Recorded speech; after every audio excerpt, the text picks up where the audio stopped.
ایلونه سرهلدانا لروجلات کردستان و ایرانی کولدجی کشتنا جنا کرد آجوان جینا امینی لدار کد سالک خوات جیدکه اف سرهلدان بدروش ما جنجان آزادی لجیهان دنگ فدا و وگو هری سرهلدانا که گشتی یال دیجی زخت و زورداریا دستلاتا ایرانی تیوی کشتن دار فکرین گرتن و اشکنجه هنجی سرهلدان بینافبر ددومه تێکلداری مژارێ ئەندامên کوردیناسیۆنا کۆنگراسدار ئال شەهبایê gotin li hemberî zordariya li dijî jinan ew ê têkoşîna xwe bikin têkoşîneke hevpar.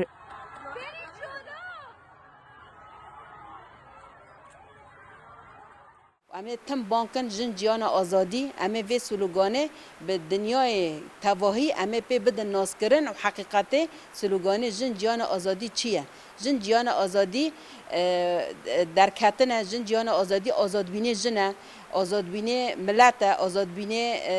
زاروکایا آزادبینی هر تشتکیه اما به وی سلوگانه اما بخو هر جنی که گینن و هر جنک ملش بن دستی هدی داره بسه و به فکری که آزاد به فکری که وکهف اما قادابن و اما پس شهیدت خوابن هروها اندامان وحشیت دستهلاتا ایرانی یال dijî jinan şermezar kirin û diyar kirin ku ew bejinên Rojhilatê Kurdistan û Îranê re ne. نستنكر هالعمل الوحش للمرأة.